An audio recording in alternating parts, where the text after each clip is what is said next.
Ireland, Ireland, Ireland. This has been one of my most requested countries recently, and it makes sense. English-speaking country, high availability of jobs, good quality of education, good universities, easier to get into these universities. But what's the actual ground reality? Is it as good as people say it is? So I personally visited Ireland a few days ago, spoke with people there, and understood this ground reality. And that's exactly what we're going to talk about in today's video. We also have two special guests in today's video. The first is one of my closest friends, Dhruv, who moved a couple of years ago to Dublin for his masters and is now working there full time and has built an amazing life for himself. The second is my older brother, who again moved to Ireland 2 years ago and is working at Google. We're going to talk to them about their experience there, what Ireland is like not only to study but also to live and work, what opportunities there are, and finally I'll tell you my opinion if you should go to Ireland for your masters or not. So make sure you stay until the very end of this video. Leave all distractions, don't use your phone, don't watch another video. I want your full attention. If this is the first time you're seeing me, I'm Fazil. I help people make the right decisions about studying abroad. So make sure you subscribe to my channel. It'll be a win-win for the both of us. So behind me is Trinity College Dublin, one of the best universities not only here in Ireland, but also the world. Ireland has an amazing quality of education with students from all around the world. The US, different countries in Europe, Asia, all coming to study here in Ireland. I always say no matter which country you're going to, always target the best universities in that country. It doesn't make sense to go to a country and then go to an average or a lower rank university. Always target the best universities in any country you're going to. For Ireland, that could mean Trinity College Dublin or University College Dublin. But that's about it. So how is Ireland similar to the UK? Like the UK, Ireland also has 1-year master's degrees. So no matter which course you want to do, you can finish it in 1 year.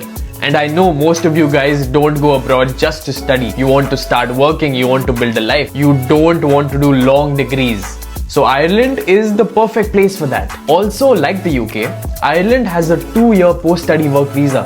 This is one of the few countries which has this system. 1-year masters with a 2-year post-study work visa. The UK has it, but they're trying to stop it every single year. France has it, but it'll be very difficult to find a good, reputed French university which is offering a 1-year masters. Ireland is one of the only countries where you can do a 1-year masters and get a 2-year PSW. And if you find a full-time job during these 2 years, you can obviously apply for a longer period work visa. A lot of countries have a little tricky process when it comes to getting a passport. Like I know in the States it's very complicated, but in Ireland it's very straightforward.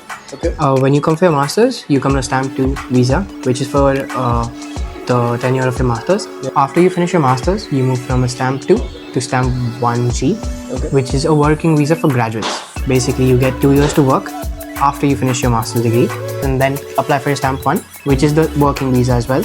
You work on the stamp 1 for 2 years, and after stamp 1 for 2 years, you apply for stamp 4, which I think is called the naturalization period. Okay. And once you finish the entire 1 year on the stamp 4, after the whole stamp 2 to stamp 1G to stamp 1 to stamp 4, the 1 year on naturalization period, after that I think you can apply for your passport.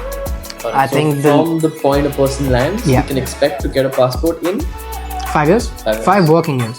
I think a 5 working years. 6 years including a master's. I'd say so, yeah, pretty much. Super. Just that. So, yeah. Do you know why companies like Google, Meta, LinkedIn, Airbnb all either have their European headquarters or worldwide headquarters in Ireland? Low tax rates. Ireland has a corporate tax rate of 12.5%, which is much lower than the US with 21%. Or the UK with 25%. What this means is that companies will keep coming into Ireland and setting up shop in Ireland. What this also means is that companies will not only move other employees they have from different branches to Ireland, but also hire locally in Ireland as well. This is an amazing benefit for students studying here. These companies hire constantly, and the opportunities are there. A lot of pharmaceutical companies also have operations in Ireland. So if this is the field you want to work in, then Ireland is an amazing option. I've been to most big countries in the West, France, Germany, UK, Canada, US, but nowhere have I found people as welcoming and kind as they are in Ireland. There is no racism, people are always smiling. Trust me, once you live in the country for 6 months, you start living for a few years, then you'll understand the importance of this. Everywhere I've gone, restaurants, malls, any public places, people treat everyone else with kindness and you actually feel like you're a part of the community. Yeah, recently there have been protests against immigration, but that's mostly against illegal immigration, not what we do, which is legal immigration. So it's fine. I think the one good thing about Ireland is the people here are extremely sociable and they have a very good sense of humor. They don't take themselves very seriously. So it's very easy to get along with the Irish people. So even if you're not extremely sociable as a person, you'll still do okay over here. They're welcoming people. Very welcoming, very warm and welcoming. Even though I personally live in France and I think France is one of the best countries to study abroad, there is definitely a language barrier. You can't deny it. You'll have one in Germany, you'll have one in Spain. Every single European country you go to, you will have to learn the local language. The only European country where you don't have to learn another language is Ireland. There is no language barrier. It's an English speaking country. So wherever you go, whoever you have to speak with, you will be able to communicate and you will feel comfortable. Even adjusting to Ireland will be much easier than adjusting to any non-English speaking country because of this reason. If you absolutely do not want to learn a language, but you still want to study abroad, then I would say Ireland is an amazing option and better than other English speaking countries. Ireland is one of the few countries which publishes a critical skills list. The government analyzes which field has a shortage of workers, shortage of employees, there is high demand, and they publish this on their website. In many countries, you'll have to guess, okay, this country has a shortage, this country needs employees, and then you decide if you want to go. But in Ireland, you remove this doubt and guesswork. I'll add this link in the description below. Fields like mechanical engineering, data analysis, marketing, finance, all have a lot of demand in Ireland. Go through this list, see if your area of interest is among these fields. If it is, then Ireland would be an amazing choice. Ireland ranked 17th in the world for overall happiness and 2nd in the world for work-life balance. One of the main reasons we wanted to move here was the work-life balance.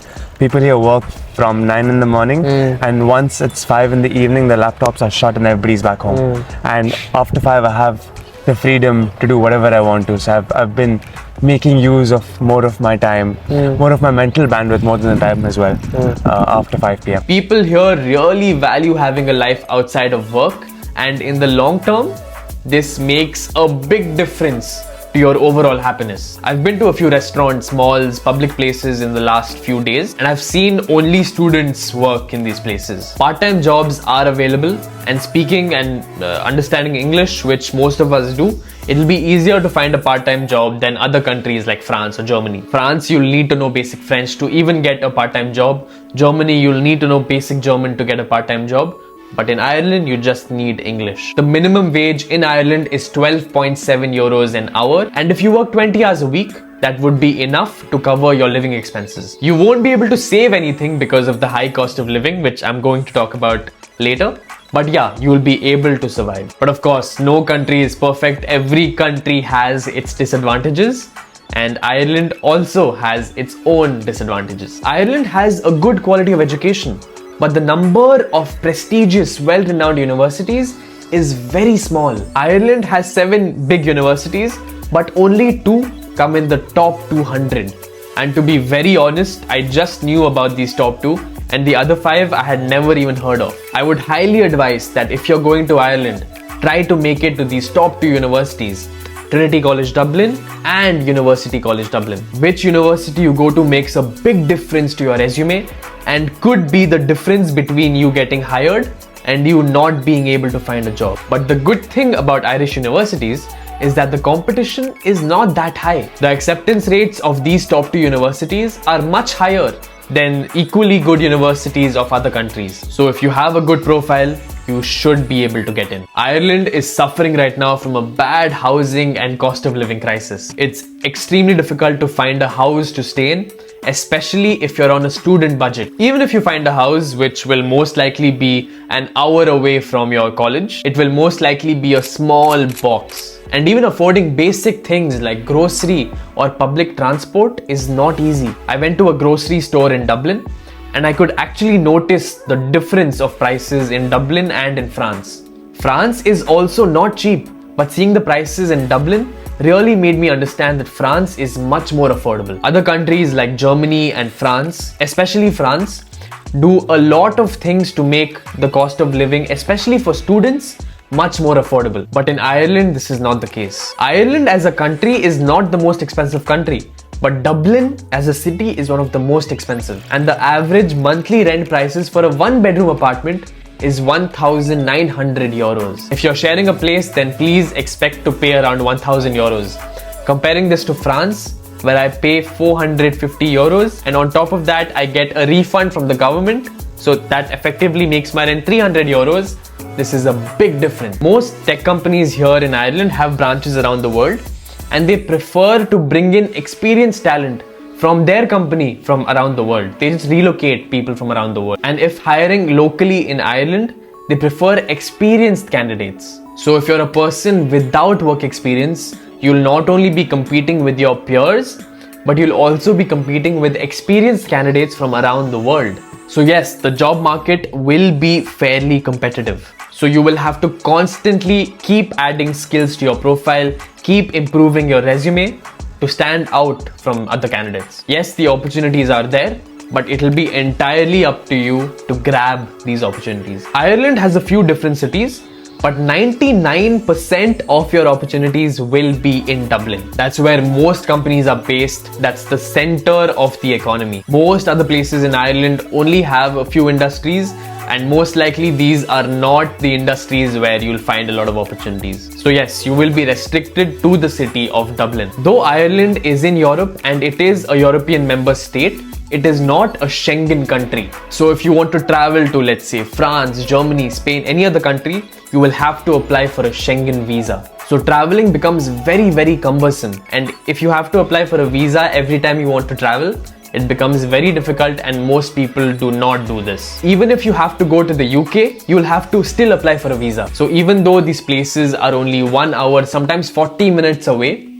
it becomes very difficult to go. If I was in your shoes, if I had to decide which country to go to for my masters, then Ireland would be a country I would consider. If you're in a field which is on the critically required skills list and you're able to make it to the top universities of Ireland, then it would be an amazing option. But even if your field is not on the critical skills list, if you have a good profile, you've gotten into a good university, you have work experience, you have certifications, then I would still say it's a good option. The opportunities are there.